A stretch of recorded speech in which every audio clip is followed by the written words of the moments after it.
Bueno, pues vamos a conversar con la Conversemos doctora Ángela que nos ha y dado con el público. y con el público y con Sí. muchas ideas interesantes para profundizar.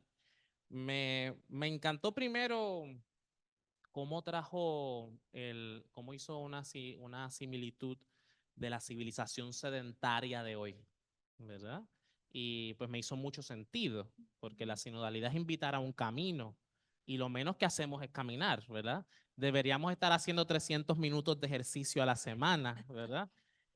Así que me pareció muy interesante esa imagen para saber cómo incluso ontológicamente la invitación que le estamos haciendo a todo el cuerpo de la iglesia a moverse es incluso como contrario a lo que hemos llamado como progreso, que es Sí, quedarnos quietos. sentados, quietos y vivir lo más fácil posible. Así que me Sí. gustaría que primero que profundizara en esa metáfora, cómo llegó a ella, cómo la inspira, porque me pareció fascinante. Sí, precisamente por el tema del cuerpo, alguna vez escuché y ustedes me dirán si lo han leído en alguna parte o de quién es la autoría, que el camino más largo es el que se recorre de la mente al corazón.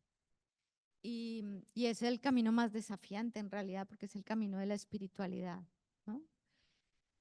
Claro, mirar hacia afuera, mirar los errores de afuera es más fácil, ¿no? Que hacer un camino de introspección, que es el camino finalmente místico, donde nos invitan también a parar, que es paradójico, ¿no? Entonces camino, pero tengo que parar para atender, para silenciarme y para escuchar. Entonces, por eso esas metáforas, y casi que es un oxímoron, ¿no? De camino, pero paro, abro los ojos, esto de abrir los ojos, no sé si se acuerdan que se puso muy de moda esto de la mística de los ojos abiertos, ¿no? Entonces, porque, claro, al encerrarme en una espiritualidad intimista, pues yo estoy bien, yo estoy en paz, estoy meditando y estoy en mi centro, pero el de al lado que se muera, ¿no? Y eso es un poco las espiritualidades que ahora se están fomentando, ¿no? O sea, mientras yo esté bien, el resto. Entonces cierro los ojos, sí, para conectarme, para centrarme, pero para que me dé sensibilidad, para abrir y reconocer el dolor del otro y seguir caminando, porque ese movimiento es inevitable, ¿no? Y bueno, de mucho tiempo, yo creo que los seres humanos no han dejado de caminar. Lo que pasa es que ahora es evidente que los movimientos de muchas personas están siendo críticos porque han tenido que salir por la guerra a buscar oportunidades de trabajo. Otros caminan, por ejemplo, para ser reconocidos en su seria orientación sexual, porque en ciertos lugares todavía los matan por ser diversos. ¿Sí? Entonces, wow, creo que esa metáfora nos viene muy bien. Y profundizándola un poco, me llevó a cuestionar, cuando hablamos de teología, decimos sentamos cátedra, ¿verdad? Sí. Entonces, sentar cátedra es todo lo contrario al movimiento. Es hablar desde la autoridad de estar sentado y anquilosado, como que ya la última palabra está dicha, ¿verdad? Sí. Y creo que eso es un cuestionamiento para la iglesia, ¿verdad? Que siempre se ha sentido con la autoridad maestra de sentar cátedra, ¿verdad? Y cómo entonces hoy los teólogos y las teólogas, desde soltar esa cátedra y quemarla, ¿verdad? Y caminar con el pueblo, que supone eso, cuál es el desafío que supone si no sentamos cátedra, ¿qué es lo que estamos haciendo entonces desde la teología cuando caminamos con el pueblo? ¿Cuál sería la alternativa a sentar cátedra? Sí. Pues yo siempre reconozco que afortunadamente todos los que estamos acá sentados somos hijos del concilio, ¿no? Si no, no estaríamos acá, ni yo aquí parada, ni María Teresa hubiera podido abrir estas jornadas, ¿no? Em, Creo que Francisco tuvo una lucidez, sobre todo en el método, especialmente al inicio de su papado, porque él había podido sentar cátedra, ¿sí? Entonces había podido prolongar una exhortación como la de Familiares Consorcio, ¿no? pero lo que hace es recurrir al sentir del pueblo. Es todo un método. Y aunque obviamente lo criticaron porque había, no sé si se acuerdan que a todas las parroquias mandaron unas preguntas sobre la familia, bueno, pues métodos perfectos no hay, pero se le agradece que consultó, ¿no? Porque diversidad de familias, diversidad de culturas, de cómo son las dinámicas relacionales en la familia, pues eso es muy complejo, ¿no? Pero creo que ya el concilio, al virar a una antropología del reconocimiento de la persona, de la integralidad, de la importancia de la interdisciplinariedad, pues nos desafía a buscar métodos mucho más integrales y mucho más encarnados y mucho más respetuosos, ¿no? Incluso para el acompañamiento, ¿no? A mí me da un poquito de susto hablar de acompañamiento porque no lo sé hacer del todo. Creo que la formación es un tipo de acompañamiento, pero no lo es todo. Pero es de reconocer y sentir al otro. O sea, es que si yo supongo, por ejemplo, que el otro tiene frío y voy y le planto una ruana, no sé cómo se llama aquí, si poncho, o no creo que tengan ponchos por con este calor. Que pasa que vengo del frío, entonces eso.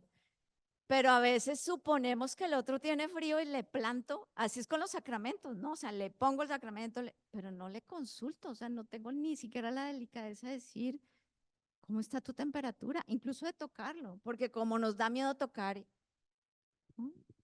Me parece muy tremendo lo que está pasando en términos de sospechamos del otro, ¿no? O sea, me va a tocar para hacerme daño. En colegios, en universidades, tenemos que activar el protocolo púrpura y lo tenemos que hacer. Yo no estoy diciendo que no lo tenemos que hacer, lo tenemos que hacer porque es que nos tenemos que proteger, pero en nuestros grupos de confianza no deberían existir protocolos púrpura, ¿no? O sea, ya que haya, es sospechoso para nuestras relaciones, ¿no?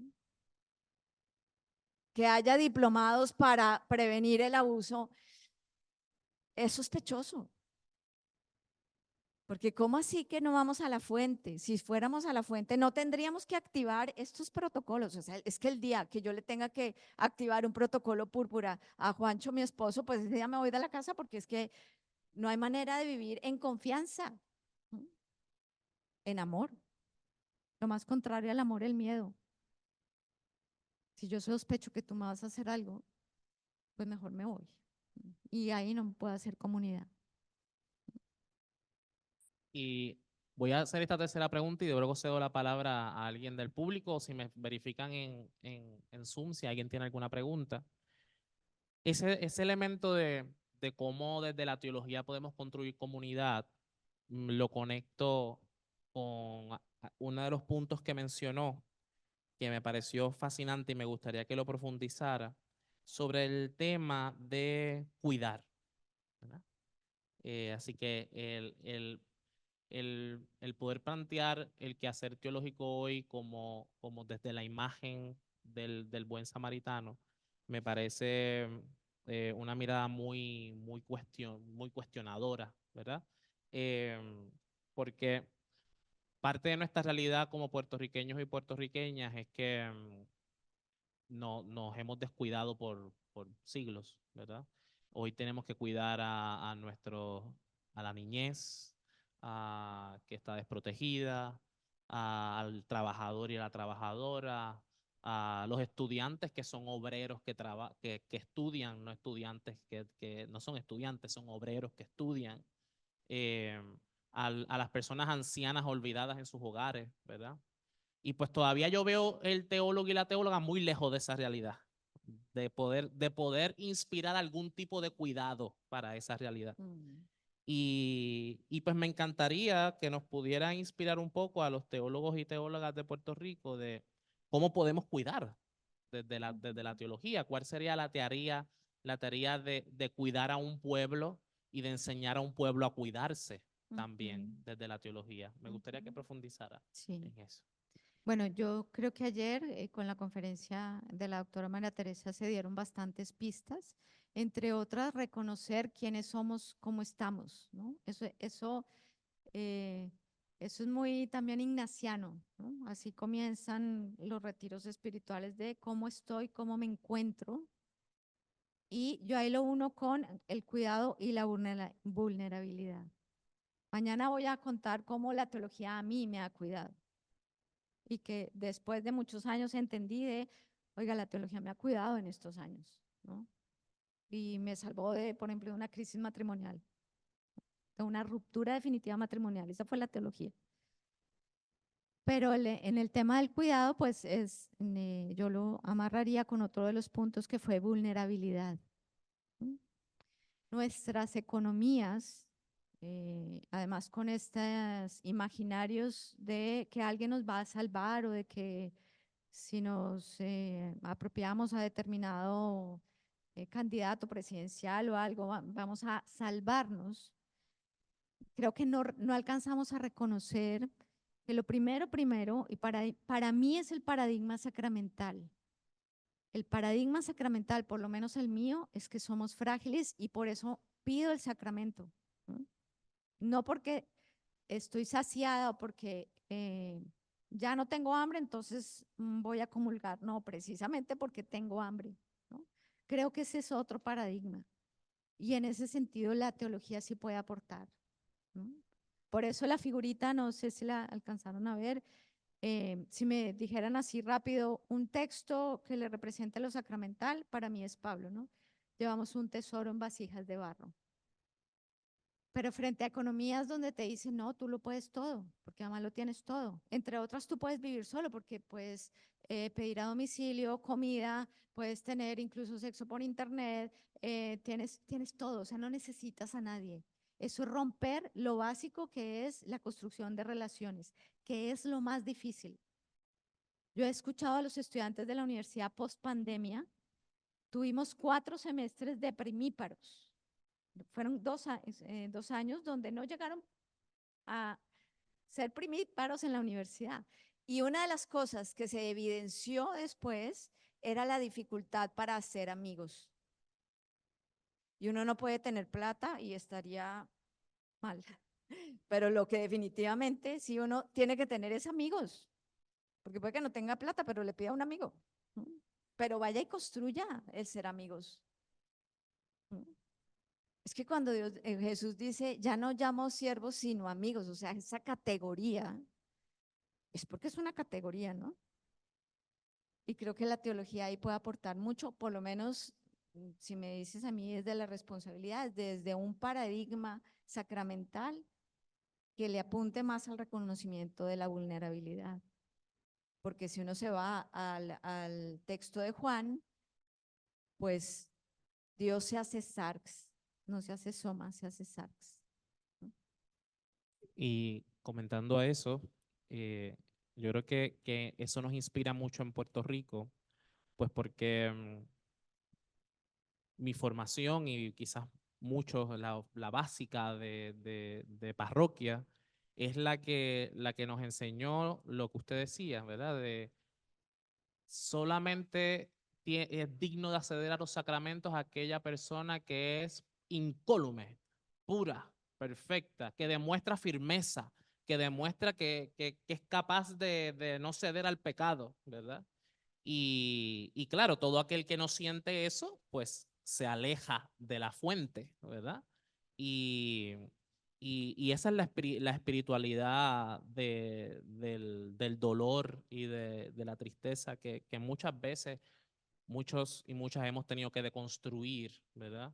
Para poder vivir desde la vulnerabilidad, que es el que usted decía, cómo esa vulnerabilidad es un camino hacia Dios, como cuanto más frágil, como cuanto más me reconozco traspasado por mi humanidad y por mi corporalidad, es cuando más puedo experimentar a Dios. Y yo creo que eso es una quizá de las tareas más importantes que la teología en Puerto Rico puede ayudar a sanar un camino eclesial en una colonia como la nuestra.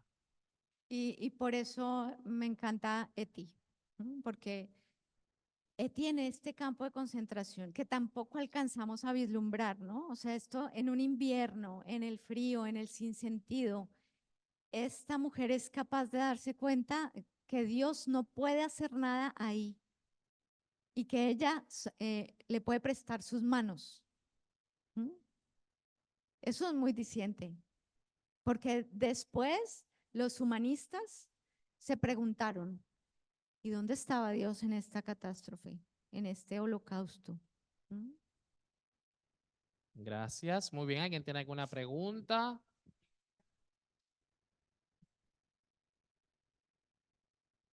Ok. Muy bien, pues vamos a ver las preguntas del chat. Ok, vamos a ver. Eh, ya esos comentarios. Ok, tenemos a la doctora Agustina Lubis Núñez, que nos dice, no debería existir esa distancia entre la teología y la realidad cotidiana si la teología es entendida como las implicaciones prácticas de nuestra fe, nuestra esperanza, nuestro amor. De acuerdo. ¿Con Agustina? Sí. Sí, gracias Agustina. De acuerdo.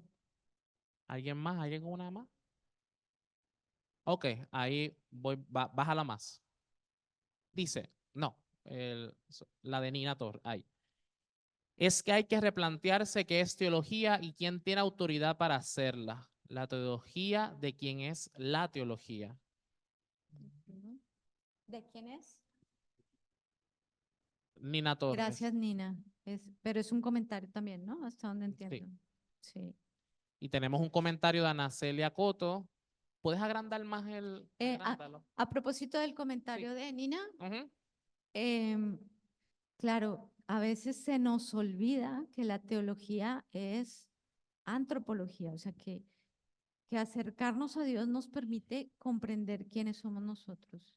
Y en esa medida, pues sí o sí, tenemos que mirar la realidad en la que estamos, ¿no? En estas coordenadas que mientras no salgamos de aquí, pues tenemos que reconocer, ¿no? Muy bien, ahora Ana Celia Coto, también profesora de teología, nos dice, la pregunta por la encarnación, nuestra encarnación en los contextos propios, diversos y diferentes, la siento como una llamada a volver a la raíz, a lo fundamental. Creo que así como asistimos a un tiempo de muchas ofertas y de ofertas que caducan pronto, la encarnación que tiene que ver con echar raíces, aprender a mirar con profundidad, escuchar el latido de la historia y hacer memoria de lo vivido. Sí, de acuerdo. ¿Quién dijo? Ana Celia. Ana Celia, sí, muchas gracias. De acuerdo. Muchas ofertas. Y con tantas redes, pues todo el tiempo, ¿no? Muchas ofertas de todo. Sí, desde comida hasta realidades espirituales. Em, a mí me sorprende mucho que parte del proceso sinodal ha implicado que Francisco, a la hora de escribir los documentos, incluya la narración de otras historias, ¿no? Entonces uno lee alguno de los informes finales y se encuentra con, y esto lo dice una señora de una parroquia en Uganda. Sí, entonces me parece que esa forma de hacer teología, ¿no? Como decir, en el magisterio ya no solo hablo yo, sino también estas otras narraciones y estas otras personas y estas otras historias, ¿no? Eso era como, solo como un comentario que a mí me suena mucho. Sí, es que quiero hacer eco, es que me da emoción hacer eco. Yo sé que cada uno de nosotros, si pensamos en los documentos que estaban muy de moda cuando nosotros estábamos estudiando, a mí me tocó, y podrán hacer los cálculos, Puebla. Claro, veníamos y teníamos profesores que habían obviamente participado en Medellín, al padre Alberto Parra, al padre Alberto Múner, en fin. Pero a nosotros como generación nos tocó Puebla. Y era muy conmovedor porque Puebla, si se acuerdan, hablaba de los rostros. Y eran rostros muy concretos, ¿no? Los ancianos, los jóvenes, los trabajadores, eran varios, ¿sí? No era el rostro del pueblo. Ahora, ¿qué dices con nombre propio? La señora Matilda, que está en un pueblito en concreto, sensible. ¿Mm? No es una masa. Y eso nos desafía en el tiempo también, ¿no? Que es fácil legislar para las masas, pero es difícil acompañar uno a uno. ¿Mm? Gracias por el comentario. Yo solo quería preguntarte, me sonó muchísimo el asunto de una iglesia madura y creo que una iglesia sinodal también apuesta por ser una iglesia madura. ¿Cómo ayudar a que la iglesia madure? Esa era Sí. mi pregunta. Ese es un asunto pues de todos, ¿no? Siempre será más fácil obedecer órdenes. ¿No?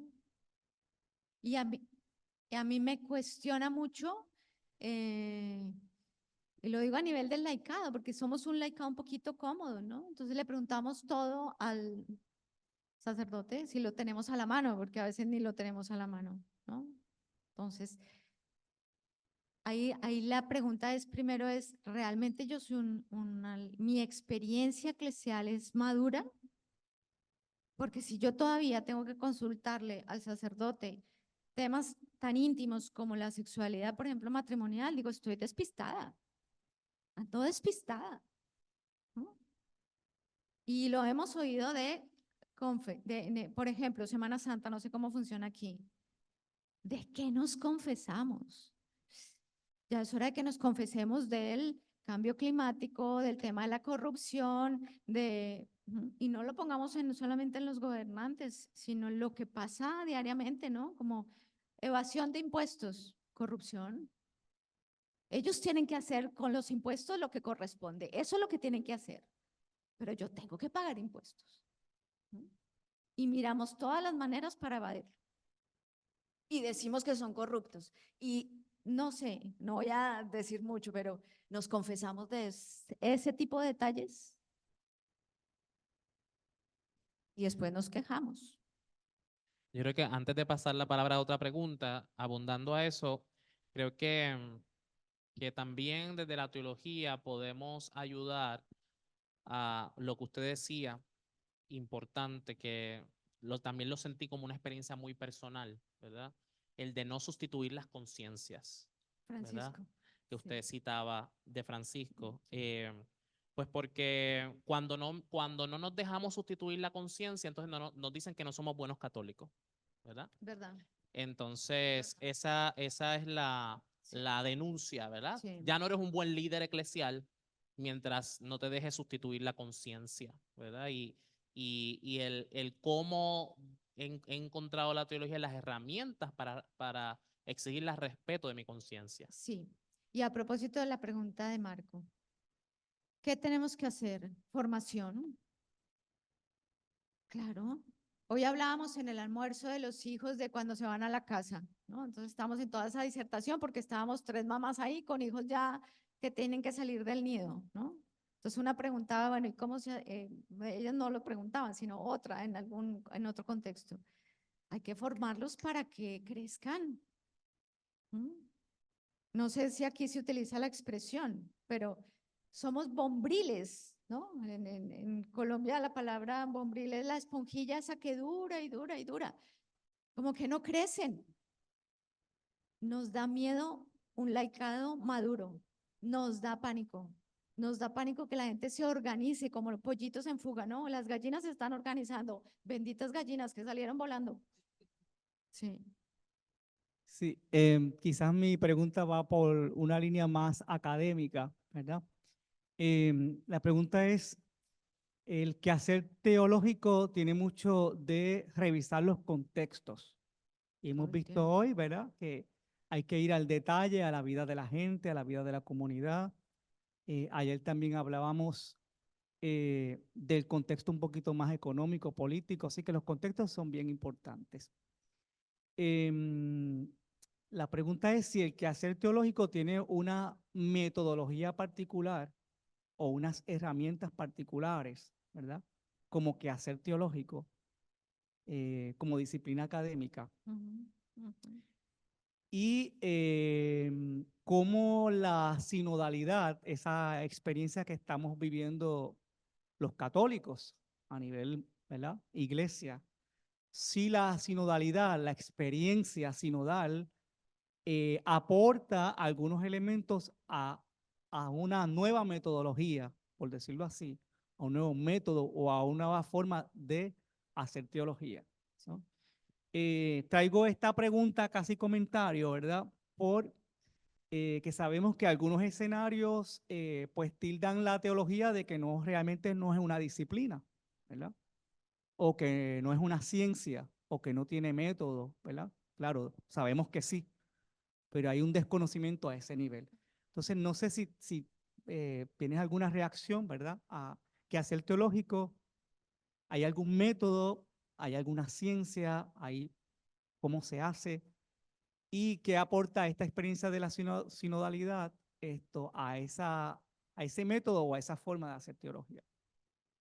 Pues métodos, pues es en plural, yo creo que hay muchos, ahí las ciencias sociales también nos pueden ayudar bastante. Creo que a veces la teología se olvida de este diálogo interdisciplinar. Las ciencias como la sociología, la filosofía, la antropología, incluso ciencias más, lo que llaman en la universidad, más duras, como la medicina, la economía, son nichos de conocimiento para la teología y a veces no la aprovechamos. Yo estoy convencida que un teólogo que se forma en la universidad tiene un bagaje enorme, ¿no? Incluso porque está impregnado por el mismo contexto. La posibilidad de escuchar un concierto, de ir a una obra de teatro, eso también tiene que impregnar la teología. Respecto a cómo hacer también teología, no se nos puede olvidar las fuentes. A veces nos limitamos, por ejemplo, a comentarios teológicos y se nos olvida el pequeño detalle, lo que decía de nuestro maestro, el padre Gustavo Baena, puede que no venga, pero traiga la Biblia, ¿no? Entonces se nos olvida la fuente de la escritura, se nos olvida la fuente de la tradición, del magisterio, del análisis de la realidad, que eso pertenecería a todo el tema de las ciencias humanas. Entonces, métodos sí, yo creo que hay muchos. Algunos se casan con un método porque les parece más cómodo, más contextual, pero lo que sí no se nos puede olvidar es las fuentes. Y una fuente muy importante, yo eso se lo aprendí a quien fuera profesor de ministerios en su momento, el padre Ignacio Madera, y era la teología es autoimplicativa. Autoimplicativa. O sea, si yo no me meto, si yo no me encarno, si yo no estoy ahí en la mitad, yo no hago teología, yo hago otra cosa. Por eso de pronto a veces nos tildan de esto qué es.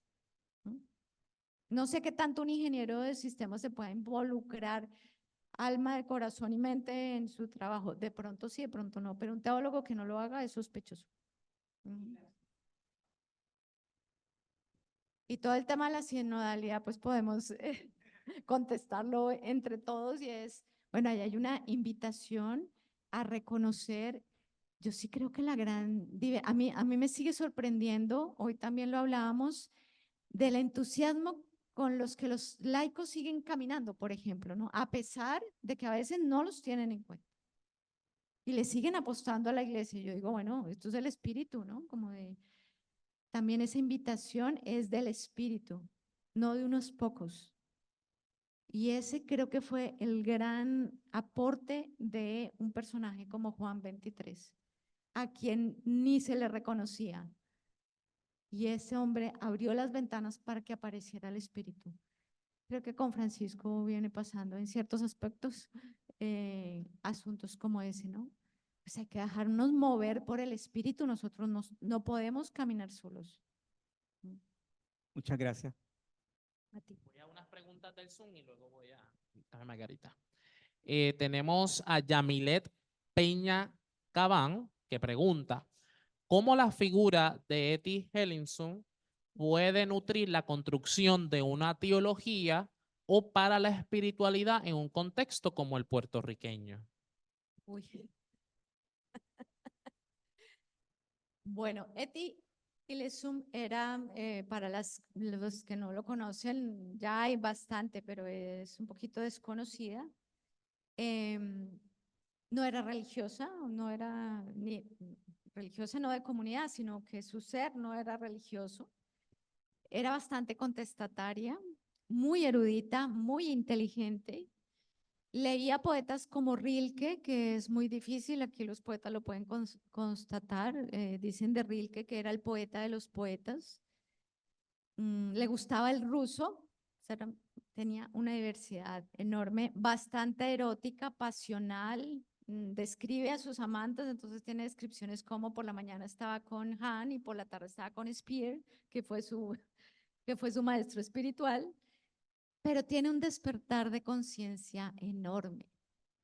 En un contexto, inicia sus escritos un poco en contradicción. Spear, quien contribuye a que lea Agustín y los evangelios, le dice, usted está muy confusa, yo le recomiendo que escriba, ¿no? Y ella, sus primeras páginas son, no quiero escribir, estoy contrariada, estoy confusa, y ahí poco a poco va soltando. ¿Cuál es el aporte de Eti? Para mí en particular, en contextos ya sea puertorriqueño o colombiano, su toma de conciencia. Ella en algún punto, a mí eso me parece muy conmovedor, ella en algún punto había podido salir de Holanda. Sus amigos le dicen, váyase, o sea, está a puertas de que la pongan en un campo de concentración. Y en un momento dice, yo me tengo que quedar acá. Yo me tengo que subir a ese tren. Yo no los puedo dejar. O sea, esto era como una solidaridad, ¿no? Creo que un poco también nos pasa eso. No, vaya al sueño americano. Usted que tiene visa, vaya. Quédese. Bueno, ¿qué tanta conciencia de pertenencia tenemos con nuestra gente? Llámese puertorriqueños, haitianos, colombianos. Compartimos muchas realidades violentas y difíciles.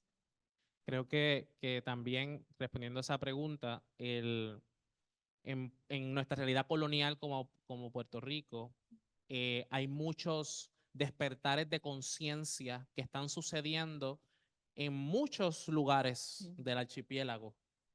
Muchos lugares del archipiélago donde el espíritu está obrando en personas que, no religiosas, en personas concretas que están haciendo la función del espíritu fuera de los márgenes eclesiales. Totalmente. Y cómo la teología quizás en Puerto Rico tiene que empezar a mirar hacia esos lugares donde el espíritu ya está actuando y esas personas se están dejando ya inspirar por el espíritu, ¿verdad? En procesos de descolonización, procesos de liberación de la mujer y de la niñez, procesos de emancipación de la tierra, agroecología, etcétera. Allí está el espíritu en esas experiencias. Los cristianos anónimos. Correcto. Bueno, pues antes de pasar a Carmen Margarita, leemos los últimos dos comentarios de el Zoom.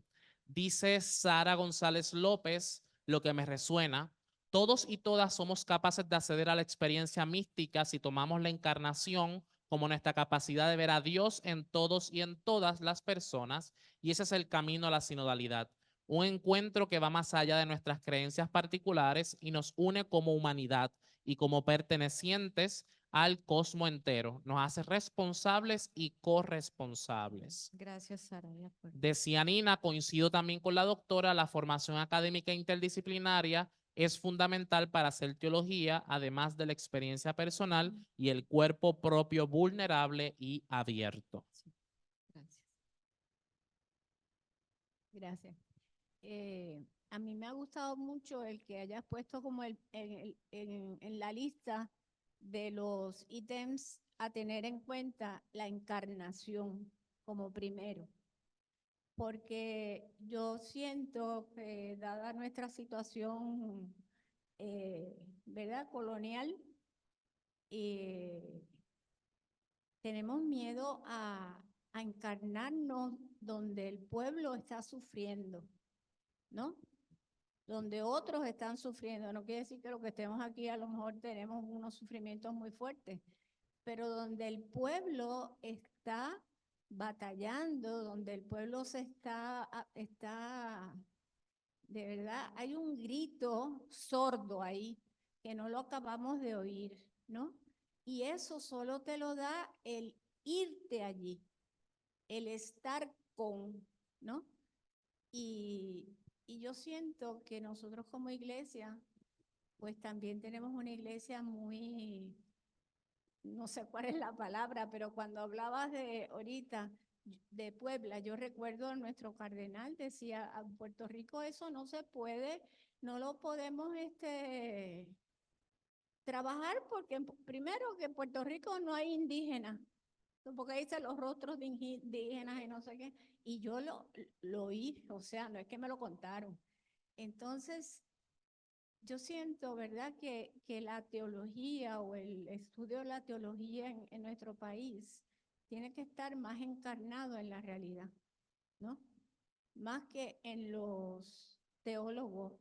Y yo siento que ese es el aporte grande de los teólogos latinoamericanos, que se dieron cuenta después de Medellín que había que ir con el pueblo, ¿no? Para mí ha sido no es académico. Bueno, hay unos que son muy académicos todos, ¿verdad? Pero los latinoamericanos. Pero es el decir, no, tenemos que ir. Y pues tenemos nuestros mártires, ¿no? De la UCA, que nos dicen Señor lo Romero. que eso cuesta, ¿no? Entonces, pues nada, eso era lo que te quería agradecer. Muchas gracias, muchas gracias. Sí, cómo no recordar a Monseñor Romero que, pues que no, en sus primeros contactos con la realidad de El Salvador, pues no estaba tan conectado, eso dice la historia, ¿no? Sino que aparece el dolor de la muerte de su amigo y él cambia. A mí eso me parece muy conmovedor, ¿no? Y lo que creo que también puede pasar ahí es que cuando yo me encarno, me duele. Eso es inevitable, ¿no? Y si han visto esta banderada de la vulnerabilidad y de la vergüenza americana que es Brené Brown, dice, lo dramático de anestesiar el dolor es que también anestesiamos la alegría, el deseo y el anhelo. Y la anestesia está ahí, ¿no? Entonces vaya y compre, vaya el medicamento, mejor tómese esta pepita, para todo hay para evitar el dolor. Claro, bendita anestesia, ¿no? Yo adoro la anestesia. Cuando voy al odontólogo le digo, ¿usted por qué no me priva de una vez y me hace todo? Magnífico, ¿sí? Que nos tocó la anestesia. Pero no podemos vivir anestesiados. Porque si yo no siento mi dolor, pues tampoco siento el tuyo, ¿no? Entonces, bendita vulnerabilidad que me acerca a tu dolor. Y con eso podemos hacer algo. Muy bien, ¿alguna otra pregunta? Voy entonces a hacer una última preguntita Bueno, para cerrar. Es que cuando me pareció maravilloso, cuando habló en lugar de inclusión, quiero hablar de reconocimiento. Y es que eso me trajo a una película, ¿verdad? Y es la película de Avatar, ¿verdad? Que el personaje principal le dice al otro, I see you, ¿verdad? Te veo, ¿verdad? Te veo. Y creo que parte del instrumento más valioso para el mal es que no nos veamos, ¿verdad? Así que el instrumento más valioso para que el mal continúe persistiendo es que no basta con voltear la mirada de alguien para que vea. No. Hay que quitarle se le tienen que caer las escamas, ¿verdad? Entonces, ¿cuál es la función, verdad? Si podemos hacer como una síntesis de la función de la teología hoy para lograr ese I see you y tumbar las escamas. sí. Yo creo que más que la función es una responsabilidad y eso creo que también lo afirmaron ahí en el chat.